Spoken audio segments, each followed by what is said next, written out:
Hello, my name is Andre Kelly, and today I'm going to do a speech meant to inform you to the marriage traditions and rituals in the East and West. I'm going to cover three main topics for each step of the marriage process, including the engagement phase, the actual wedding day, and the post-wedding phase or the honeymoon phase.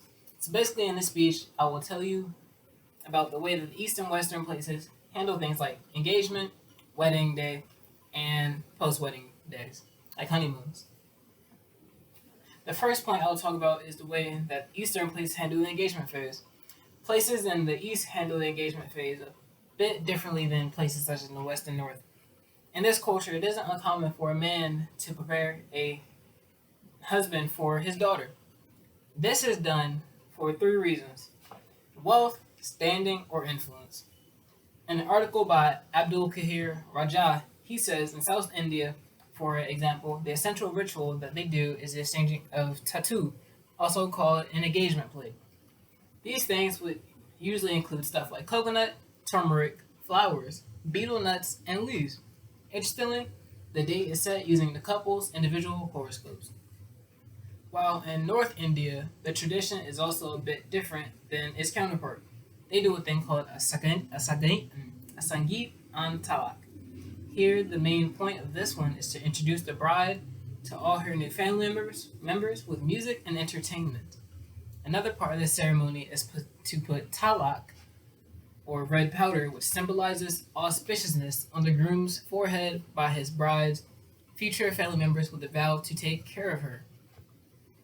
The way that Western places handle the engagement phase is places such as the United States. In the United States, the usual way to begin the engagement process is to bend down on one knee and ask, "Will you marry me?" Along with putting the engagement ring on their significant other's ring finger. The writers of Erigen says some people think this stems back to the medieval days where they will bend knee to show fealty.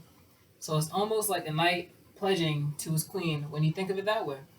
Even in other Western places, the tradition is pretty much the same. The groom gets down on one knee and asks, "Will you marry me?" while putting on the engagement ring. The tradition also goes for places like Canada and New Zealand.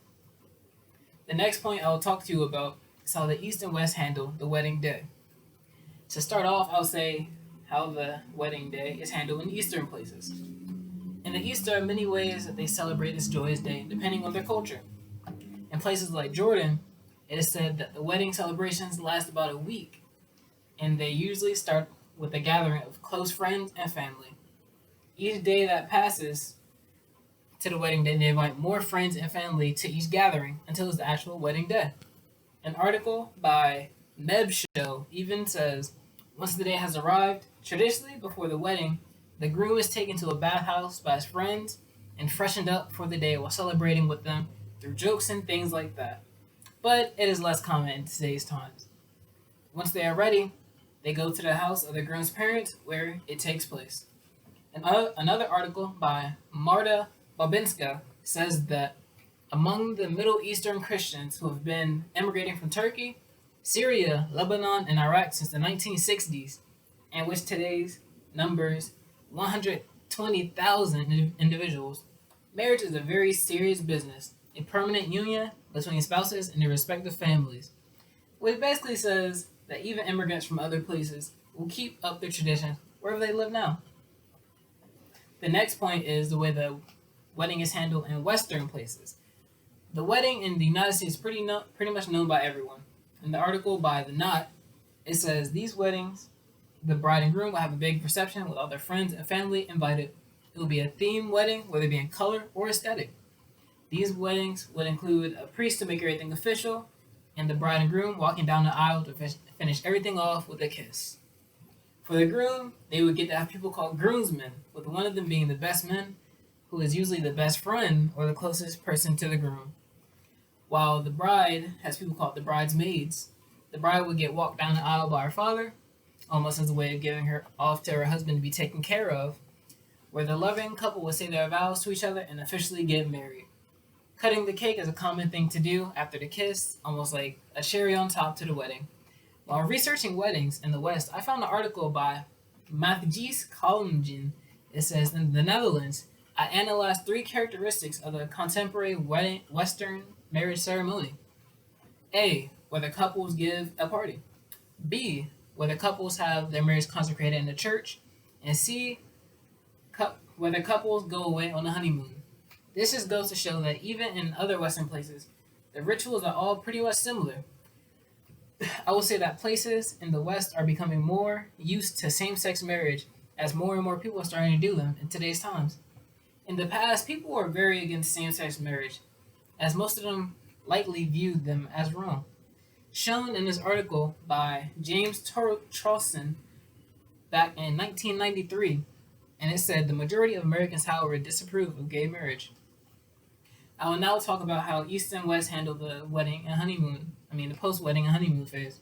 For places in the East, in the Middle East, such as Iraq, they would have to do something to be officially a married couple. In Iraq, they do a thing called a Quran union. An article by Rahaja Abdul Kahir, he said this is also known as a religious or lawful wedding. Just like in a lot of Muslim countries, they're required to get married through a religious representative called a Mauzan. People say that this event is just as important as the actual wedding day. During this day, the bride would wear a colorful dress to this day, and the groom joins hands with the father to make the marriage official in the presence of two people. The way that it's handled in the West, they would do a thing called a honeymoon. A honeymoon is where newlyweds will go on vacation where it's just two of them to celebrate their marriage.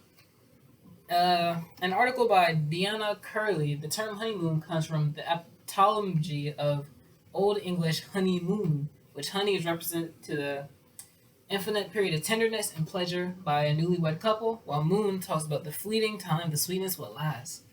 Honeymoon also dates back to the 5th century, in which they calculated time with moon cycles. Back then, and the new married couple would drink honey or mead on their first moon of their marriage.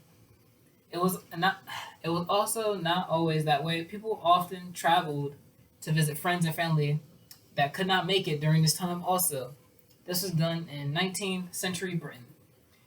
And to wrap everything up, the act of marriage is handled differently by all cultures around the world, whether it be in the East or West or even in the South.